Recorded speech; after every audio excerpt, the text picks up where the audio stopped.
m'appelle Alexis Landau, j'ai 21 ans et j'ai escaladé la tour Montparnasse à main nue.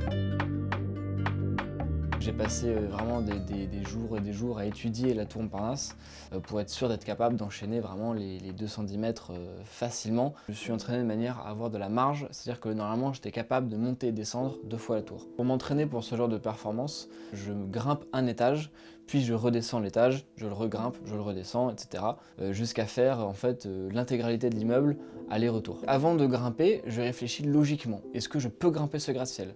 Est-ce que je sais que je peux faire ça? Est-ce que ce mouvement-là est possible? Et 15 minutes avant la grimpe, je fais le vide autour de moi, je fais le vide en moi, je suis dans une espèce de bulle.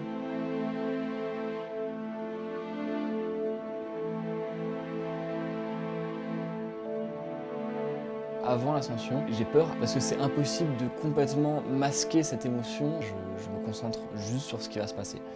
Si à ce moment-là on me parle, c'est possible même que j'entende pas ce qu'on me dit. Il n'y a que la tour et moi et la distance qui nous sépare de la fin en fait.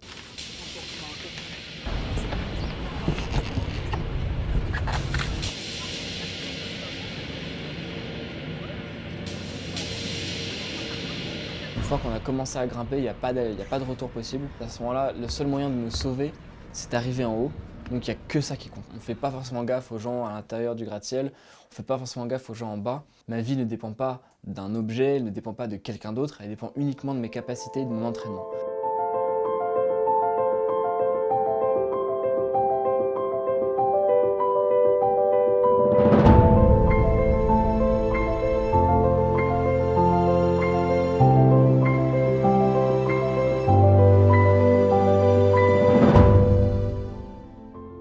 Quand je suis dans des moments de repos ou même que j'ai des moments où la concentration est moins forte, je me permets en fait de kiffer l'instant tout simplement parce que bon, j'aurais pas beaucoup d'autres occasions de faire ça.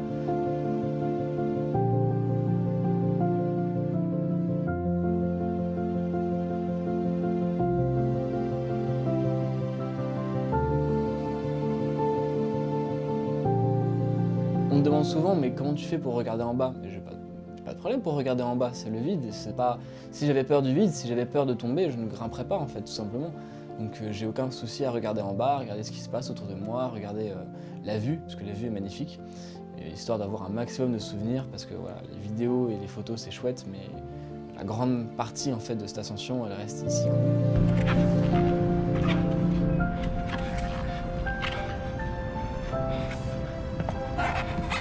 Et les 3/4.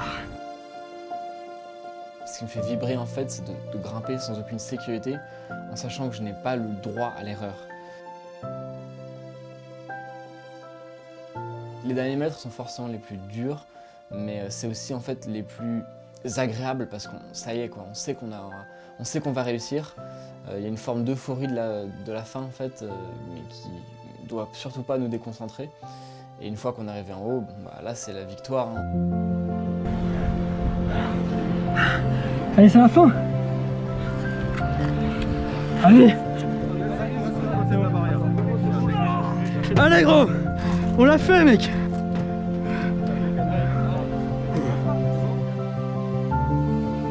Là on peut regarder en bas de plus belle, on regarde le chemin parcouru. C'est une sensation qui est impossible à décrire. Je pense que c'est comme décrire une couleur à une aveugle, il faut le vivre. Un mélange de fierté et d'euphorie en même temps, quoi. Et surtout, quand même, ce qui prime, c'est la sensation de s'être sauvé, en fait. On a l'impression d'avoir échappé à la mort, de s'être sauvé, et on se sent vraiment très vivant.